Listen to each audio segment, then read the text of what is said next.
This episode of Relativity is made possible through the support of all our listeners over the years, and especially by all who supported us through Patreon, at patreon.com/relativity. Relativity.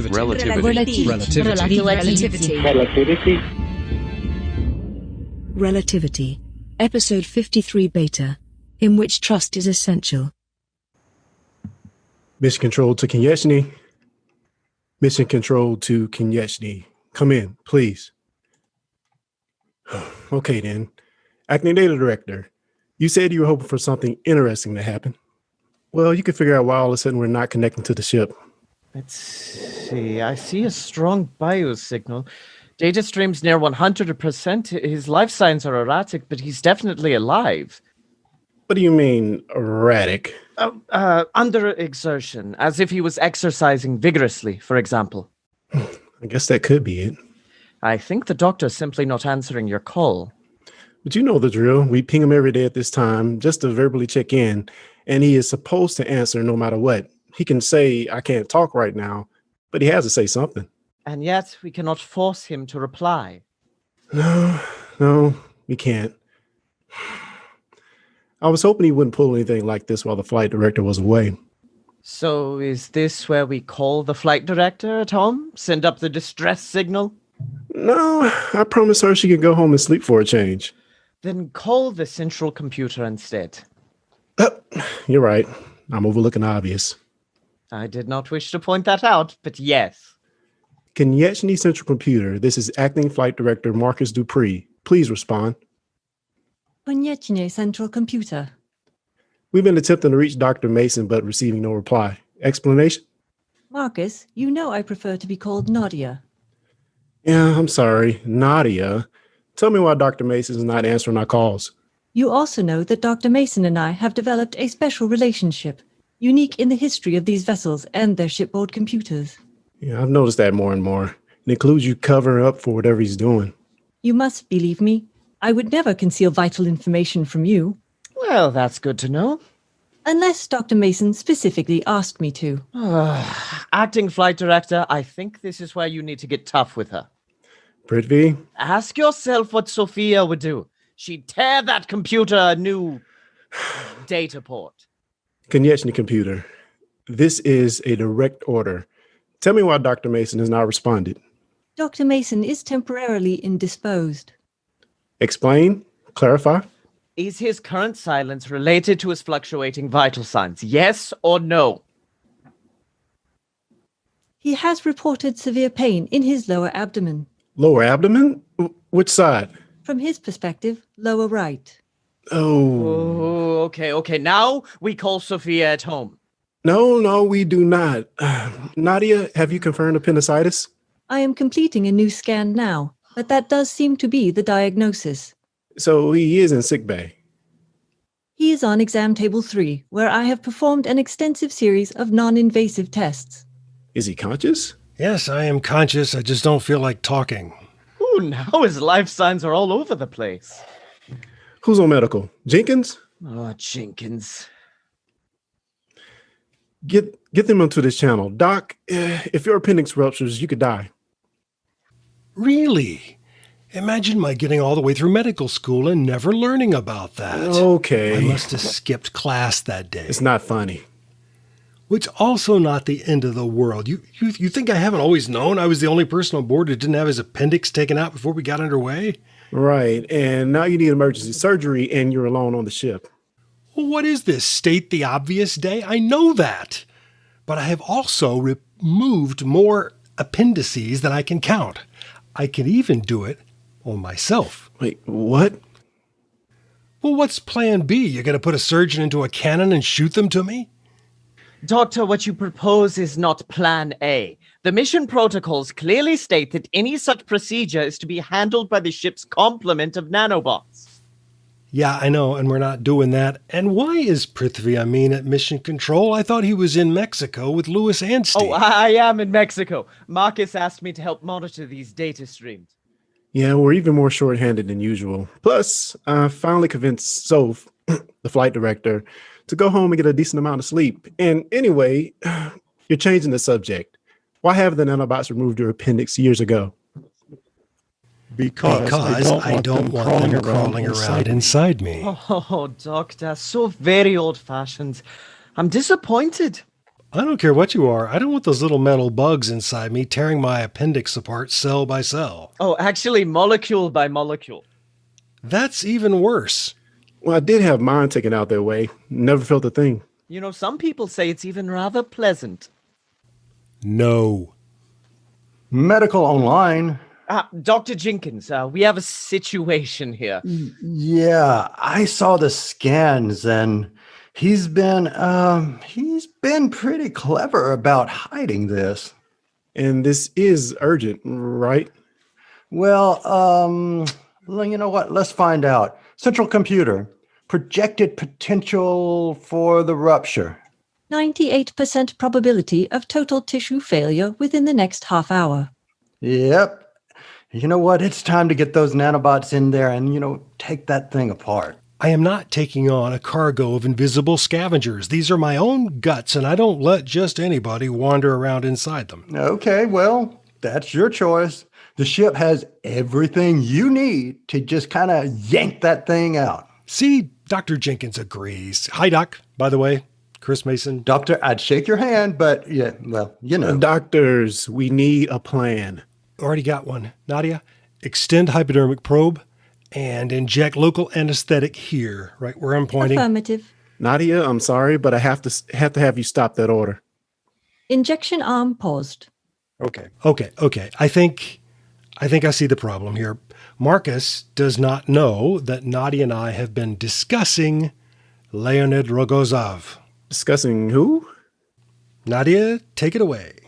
More than 100 years ago, a Russian scientist named Leonid Rogozov faced this exact dilemma in a science station in Antarctica.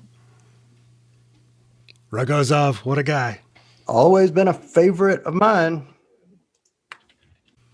Appendix went bad during a blizzard. Nobody could get to the base to help him, and he took the thing out himself. Yeah, but to be fair, he wasn't alone. No, there were two people who helped him, a meteorologist and a truck driver.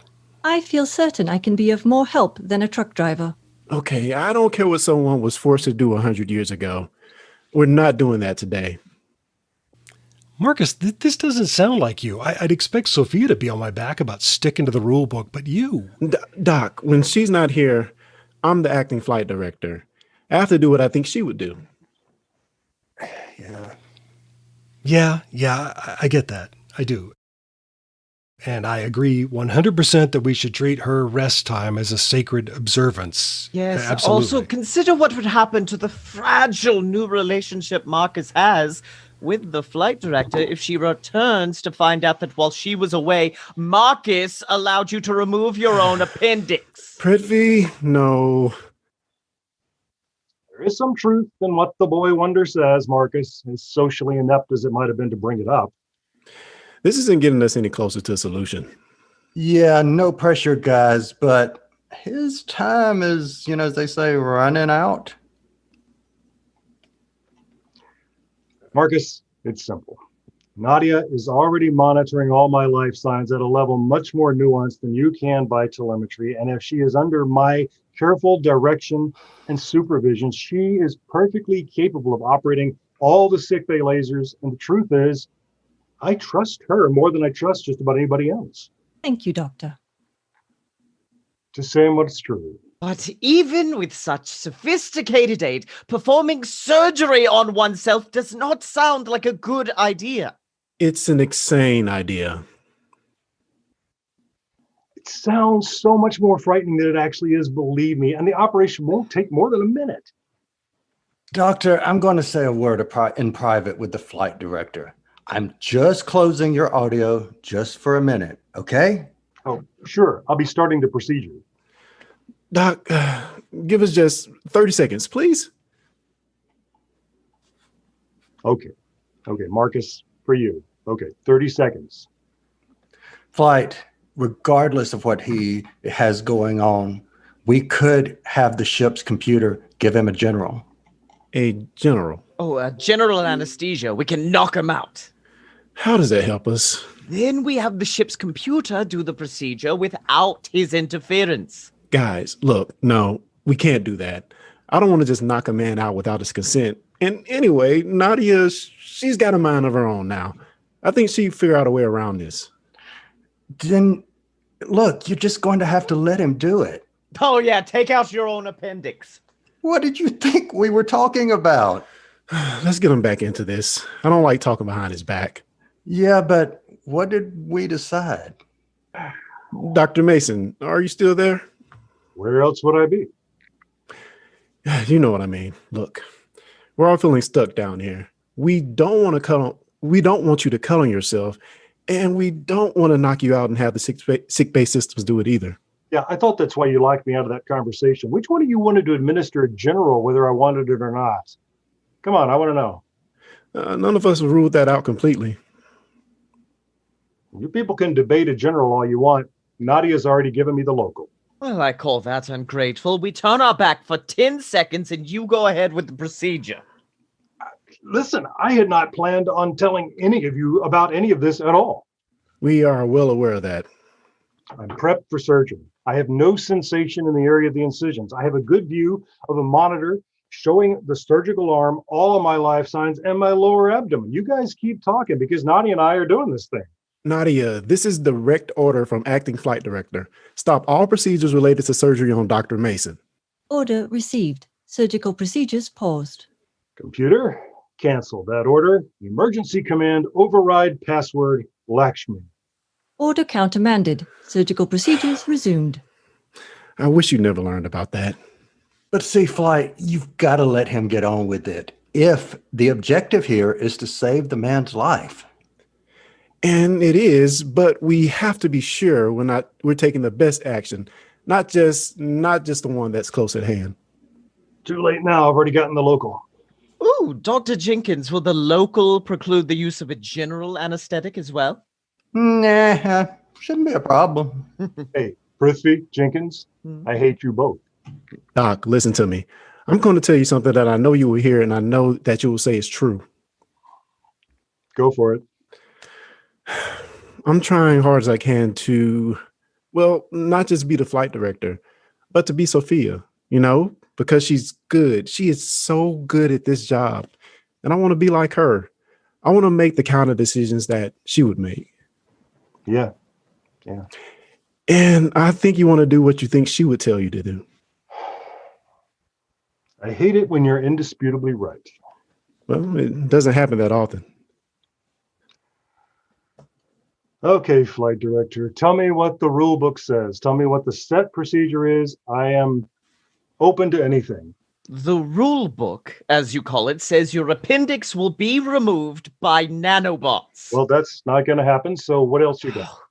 I've got the procedural guide right here, and it says, and I quote, "In such an emergency, the procedure will be carried out with the patient under general anesthesia. No. And the surgery performed by mission control remotely operating the engineering robots." Absolutely not. Hey, you said you were open. A very unfortunate choice of words. I can be open, but not opened by one of those flying can openers. Like, the engineering robots are made for ripping through 6-inch bulkheads, not for slicing carefully into somebody's personal life-giving flesh. Doctor, you do them a disservice. Those robots can be much more delicate than you might think. I've seen them cut and drill patterns so tiny you can barely see them. They would cut through into my spinal column before you even knew they'd done it. Look, I have seen a demonstration in which a tech robot, very similar to the ones on Konieczny, shaved a man's face with a straight razor. Yeah? Where's he buried? He was not only uninjured, he got a truly beautiful shave. What do you think, Doctor? Are you planning on an open appendectomy? Oh, no, Nadia and I can do it laparoscopically. Oh, I definitely recommend doing the appendectomy laparoscopically. Prithvi, with respect, shut up. So that's easy, but I gotta say, not as easy as having robots do it by remote while you're asleep. Flight Director, may I make a suggestion? No, I mean, okay, what's your suggestion? A compromise is possible and may in fact be the most desirable course of action. I'm listening.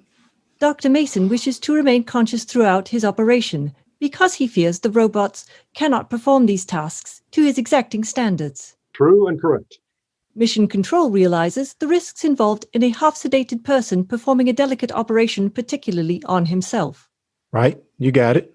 And so you prefer the patient be fully sedated and the procedure carried out by robots under remote guidance, supervised on location only by myself. So, what's the compromise? I propose the robots perform the operation, guided by Dr. Jenkins and myself, but supervised by Dr. Mason to the best of his ability, whatever that may be. But I can do the whole thing myself. You're probably right. I think we all agree it's likely you could do this without any help from us. But this is your life we're talking about. If that local anesthetic impairs your abilities at all, you could give Nadia instructions that might foul up the operation and make things worse than they already are. Thought you were on my side. Dude, it's my job to be on your body's side. Prithvi, where's the nearest robot to him? As a matter of fact, there's one in the crew hub, and I'm sending it now to the sick bay. Okay, the minute the robot is in sick bay, get all of our people hooked up into the feeds. Yeah, how long will that take? 5 minutes, probably 6.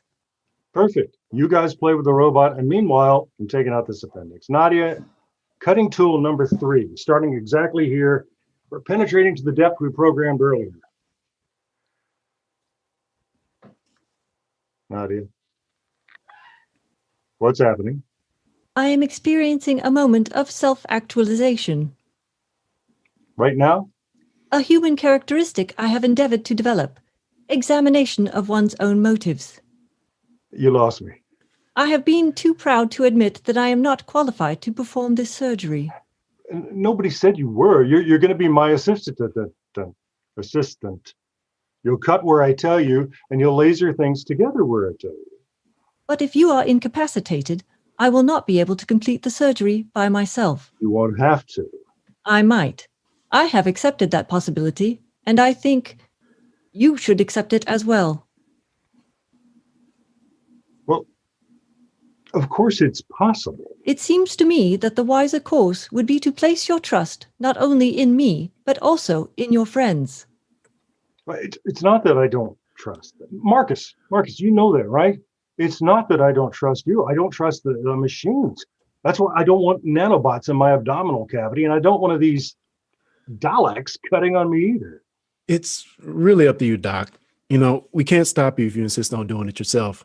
But I'm asking you to please consider the potential cost of not doing this as a team. My every instinct tells me that I should just go ahead and do this, but oh, and here comes the robot. Look at that thing. You want him to cut on me? Doctor, we would have nothing to gain in deceiving you. That machine may not look like a precision instrument, but it truly is. Bosh your mind. Marcus, you're doing a great job of being Sophia. You're making me think. Yeah. Okay. Let's bring that monster over here and let's get this show on the road, whatever that means. Thank you, Doc. You people haven't killed me yet. Nadia, grant the robot access to your programming for this task. I have already done so. That's our girl. You know, I'm glad we settled this because guess what? This hurts like hell. Well, this will only take a minute and it would have been done by now, except you wanted to argue about it for 1, 2, 3, 5 times that long. I know that. It's just It's just a game that Mission Control and I play sometimes. I think you and I have very different ideas of what a game is. No, it's a game. It doesn't mean anything. It's just we're just playing. My idea of a game is that it's supposed to be fun. And number 3, cut it. That's what we're doing. This is for the endoscope. An old-fashioned approach, Doctor. I can scan your interior perfectly well without it. She is just as stubborn as he is. I heard that. As did I. On that slightly lower angle. Now that's about 30 degrees. You should make it 20. Yeah. Skin layers penetrated. It didn't hurt one bit. Just wait until that shot wears off. In position for a second incision now. Yeah, and this will be the number 5. Oh, okay. Got the number 5. Smart robot. Okay, 90 degrees. That's right. Second incision now. Okay. Yeah, okay. This is the probing depth. And this is the tricky part. Ow. Ooh. Hey, Doc, how you doing there? I fine. Wait, you fine? Yeah. Nadia, make sure this monster gets a grip on my appendix and nothing else in there, okay? Of course. I can see it all up on the scope here, but can you tighten up the focus on that? The monitor and scope are at 100%. No, it's all blurry. Hey, that local go into your head there, Doctor? Please. I've given myself locals before. Yeah? When was that? Oh, 15, 20 years ago. Mm-hmm. Yeah. Chris, please indicate where you would like the removal incision to be made. I can't see it. We are currently at 5 millimeters. Shall we go further? Oh, How long's that appendix? 9 millimeters? 8.753. Then cut at 7.5. Chris, do you concur? concur. Nadia, 7.5. Understood. Cutting now. And will we receive gratitude for intervening? No man can say. Vibrating, tingling. Ugh. Excision at 7.5 centimeters. Looks like lasers sealing now. Ooh, I was on the team that designed those lasers, you know. Brag, brag, brag. Excision seal is 100%. Tingling, tingling. The robot is exiting the incision. Do we have that appendix? The offending part has been removed. I will have it stored for future analysis. Souvenir. And your closing. Affirmative. Sickbay laser 1 now active on first incision. Sickbay laser 2 active on second incision now. Doctor, talk to us. About what? How are you feeling? Oh, not good. I gotta get this appendix out. Doc, I think it's out. No, I can feel it. It hurts. That's post-operative pain, Chris. You're going to have that for a while, no matter what. Post-op? That's right. You're saying it's out. We are saying it is out. Incisions fully sealed and bandage spray applied. Wow, that really works. Yes, and I'm resisting the urge to... No, well, you know what? I got to be honest, Doc. I hope this proves to you, once and for all, that things work best when you simply trust in mission control, when you trust in your flight director. You know what? They've got you there, Doctor. If you haven't figured out by now that you can always trust this team, I don't know what it will take. Doc? Nadia, is he asleep? Affirmative. All life signs are returning to normal. Outstanding. You know, when he wakes up, he may believe he performed the operation himself. Yeah, he might. The question now is this. Are you going to tell the flight director about this? Well, yeah, I have to. You know she'll be angry you did not wake her. Yeah, I bet she will. She doesn't really need to know. I'm not going to say anything about it. I can keep a secret. I don't know, guys. You don't lie to your boss. It's not a lie. It's merely an omission of the truth. Yeah, I'm going to have to think about that one. Well, for now, everybody did a great job, and hey, you'll never have to deal with this particular situation again. Well, that's true. You're doing a great job, Marcus. You're going to get this guy where he needs to go. Oh, yeah. 10 years down and only 10 more to go. Relativity, Episode 53 Beta, in which trust is essential. Written, produced, and directed by Lee Shackleford. Featured in the cast were Clarence Brown as Marcus, Scottye Moore as Prithvi, Carl Jones as Dr. Jenkins, and Lee Shackleford as Dr. Mason. The part of Nadia was played by Shannon Perry.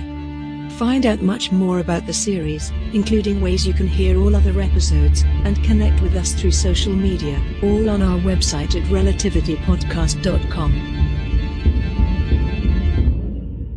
Relativity.